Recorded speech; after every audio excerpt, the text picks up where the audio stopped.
to highlight what we're doing at our university, what we're doing with these other two projects. We've got to get that story out from a Canadian perspective and a Saskatchewan perspective if we're ever to attract the capital and the interest from the private sector and governments. Remember that the DOE is into that Wayward Minedale project. The US DOE is into it for $5 million. So it's not just private capital, but it's other public sector capital that we need to attract, and we also need to get this message out about the need to cooperate. So we spread the risk. Heaven forbid we're all testing the same technology. That wouldn't make much sense. It's why Saskatchewan and the state of Montana have been tasked by the Western Governors Association to manage to spearhead something called the Western Energy Corridor, where we would look down the western side of North America and make sure, do that inventory of all the exciting work that's happening, of all the renewable and non-renewable sources of energy that are available there, which by the way would span almost anything you can imagine, and make sure that we are working together when we can, that we're working together to find those solutions. In total, Saskatchewan has committed $1.7 billion to greenhouse gas emissions. I think on a per capita basis that puts us in pretty good company in terms of jurisdictions that want to do, that are committed to doing something about the issue. We're not trying to do it alone. We seek cooperation. We want to foster dialogue. We want to trade ideas. We're working now to sign something called the Western Economic Partnership with Alberta and BC. It's more than an internal trade deal. It's a deal that would also have our provinces working together in a formal way on innovation, especially when it comes to areas of the issue of energy and the environment. We're going to continue to reach out. So I will take every chance we can to engage with groups like the Energy Council of Canada and with other jurisdictions. We are listening to new ideas from the likes of Stephen Chu, who has chosen to look at the world differently, instead of simply adopting the same old ways of thinking.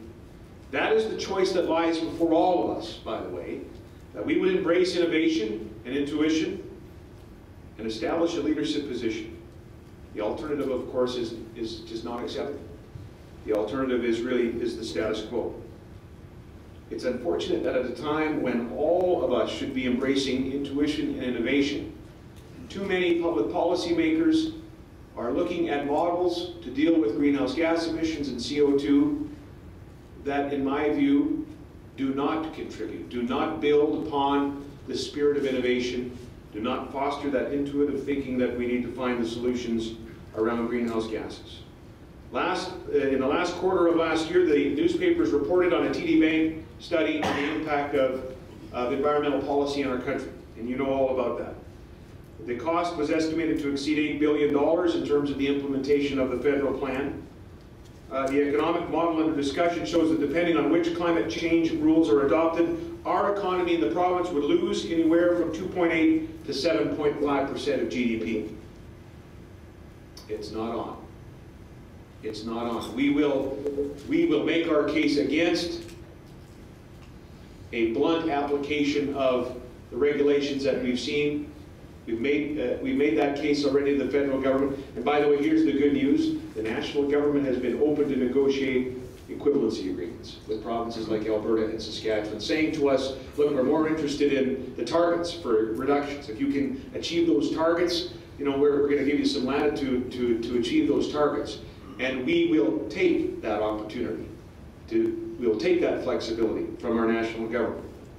Because, ladies and gentlemen, if we don't, what's proposed is fundamentally a cap-and-trade program.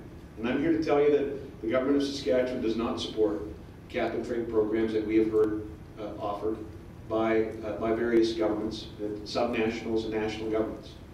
At least to the extent that those cap-and-trade programs are about caps in one jurisdiction and the trade happening to another.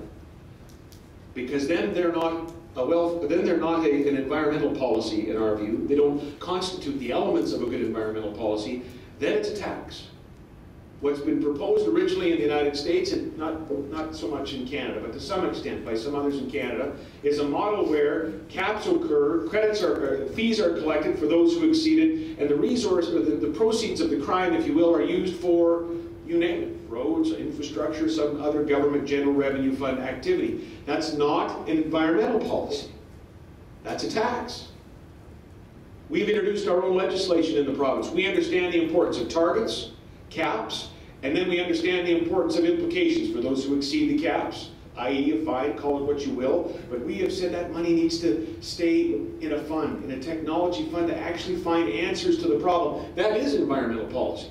If the end game here is companies being able to work with funds that they've actually paid into because they've exceeded caps, if they can apply to these sorts of funds, match it with their own dollars, invest it with folks like Malcolm, and find the technological solutions to the problems around energy, to CO2, that is environmental policy. That will be and remains the position of the government of Saskatchewan. And to the credit of the national government, they're prepared to look at these equivalency agreements. That's our bottom line, so that at least 80% or so of those proceeds can stay in the province of Saskatchewan, and Alberta, I think, is pursuing the same kind of an agreement.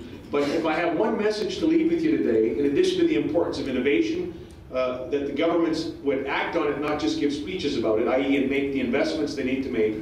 The other part of this message is we need to make sure that nationally and even across the country, in the provinces that we're from, that our governments aren't tempted by cap and trade models that really are more about more like a tax at a time when governments are looking for revenue. Trust me, we've just been doing the budgeting process in our province, and we're no exception. These cap and trade models can be more of a tax than they are in environmental policy. We need to be vigilant. We need to make sure that what we're doing is actually about the problem. That is at the heart of what Einstein had to say when he talked about the sacred gift, when he talked about the importance of the intuitive mind, and therefore, and the implication is for innovation. That's the essence of good environmental policy as it intersects with energy. It is an important confluence. We must not lose the opportunity as governments, whether we're subnational or national governments, to make a difference. That is where we're coming from the government of Saskatchewan's perspective. Thank you very much for listening to all of that, and I wish you well in your continued deliberations across the country. Thanks, everyone.